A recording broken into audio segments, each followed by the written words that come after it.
Hello, welcome back. I'm Noreen Burke, owner of Call Clutter Fairy Home Organizing, and this is my YouTube channel, The Crafty Organizer.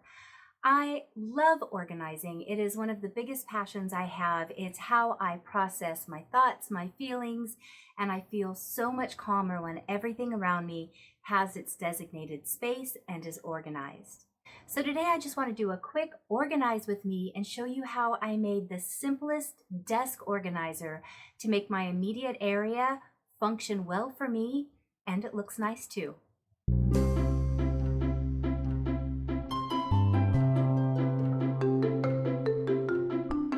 So a few weeks ago when I was doing my garage makeover, I showed you my little office area, and this little spot next to my desk works because I have access to all of it, but it didn't look good, and that made me a little bit more self-conscious.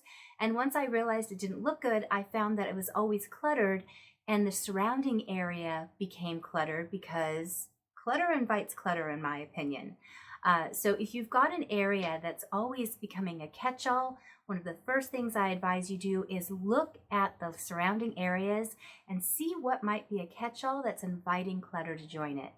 But I wanted to address this small section, so the things that I use all of the time are still super accessible.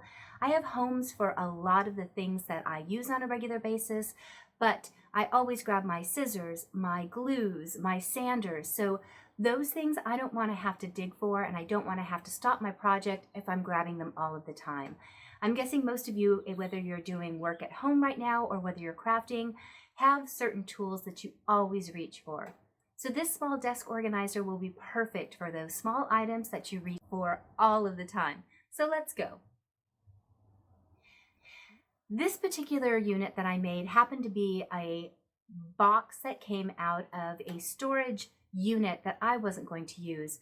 But you could do this with a shoebox. You could do it if you have an old drawer. You can also do it with one of the oversized boxes that you get when you buy things in bulk from Costco. Those boxes are usually very heavy-duty cardboard and would be perfect for an upcycle like this. One of the first things that I did is measure out and see what size container I already had on hand that I could fit inside of it. Now again, if you've got boxes that you use frequently that are pretty durable and sturdy, just wait until you have enough for the items that you're trying to organize and you can use those.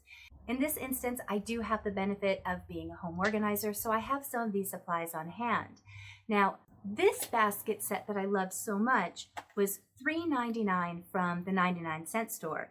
And what was amazing to me about this is there was 6 of them, which means they're less than $1 a piece. So I love these, they're heavy duty, but if I used these inside of my little container, sadly that meant I was going to have to build shelves, and I was really trying to break down my categories, and since these were taller, it meant I was only going to get about 3 inside of the unit. And I really wanted to break this down based on my cutters, my sanders, my glues, and my miscellaneous tools. So I wanted something that was a little bit more shallow. If you watched my garage makeover, you know that I have a wonderful resource that I know many of you don't, but I have a family member who gets food delivered to them. So they are always getting these little plastic food containers that have lids. They're a durable plastic, they're microwavable, and they feel guilty about throwing them away, so they give them to me. I have found these to be invaluable for a ton of different things. Yes, I store food in it, but they're such a good size and they're such a good depth that I use them for sorting and organizing quite often. So I went and got my different sizes, and it just so happened that this little medium-sized container fit perfectly inside this unit.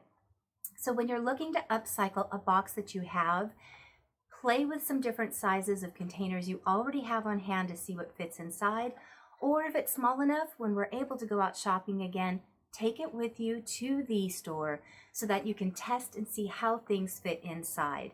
You could take the dimensions, but sometimes it's just nice to see how they'll fit in, how they'll nest, and what the overall appearance will be. I'd gotten these furring strips when I did my daughter's eyeglass collection. And if you haven't seen that video before, click in the description below. But I had leftover strips, and because these little containers are going to be lightweight, they were the perfect mount for these little containers to slide in and out from. I had a miter box on hand, but you can get this through Amazon or any of your local hardware stores. And I used a hacksaw that I got from the dollar store. So I cut these down to the length that I needed to fit inside of the box, and I cut halfway down, and then I flipped it over and cut it the rest of the way just so it was easier to cut, and then I lightly sanded the ends. So I went ahead and measured the inside of my drawers to decide the spacing that I wanted on these. Since all of these little containers do have lids, I wanted to make sure that I had plenty of room if I chose to have the lids on, and if not, it's just easy reach-in storage. So I marked the one side, and then I flipped it over and marked the second side so that they would be even. And I've spoken before about this Level app. It's a free app that you can use, and I think a lot of the phones now have this automatically installed on them. But how many of us carry a level around with us? It's not something you think about. Having this app on your phone is such a valuable asset, because no matter what you're doing, when you're hanging a picture, when you're putting up a shelf, when you're doing a craft and you want to make sure it's level and even, just grab your phone. I have had so much use for this level. So to make sure that my sticks were straight up so that my drawers wouldn't be, leaning forward or leaning back, I just used my Level app to make sure that they were perfectly squared. Now, I do have a metal square, but it's too big to fit inside of this. So this phone app was perfect for that. So I made sure to get all three sides in, and then I did the exact same thing on the other side. Since this box that I had was made out of just pressed board, the hot glue was perfectly strong enough. But if you want to be certain that it's strong, you could use E6000, or if you're working with a box that's a thicker material, you could use small screws or small finishing nails. Once I got all of my supports in, that's when I got to start playing around with what I wanted inside of my storage bins. I previously had these larger bins on the shelf, and by cleaning it up, I wanted to streamline how I access these things. So I just went ahead and spread everything out and started really putting the broken down likes with likes. So I put my sanders in one, I put my adhesives into another, I have some miscellaneous scrapers that I use, and I just separated those all out and then slid them in my new super compact, easy to access desk organizer.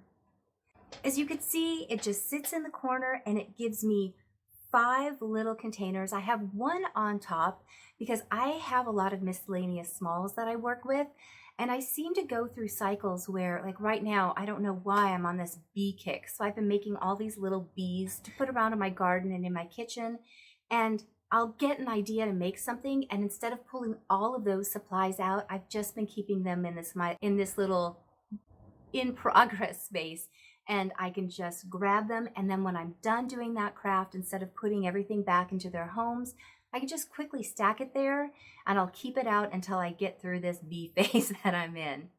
But this was a super quick project. The longest time consuming part was finding bins that fit inside of this box that I had chosen.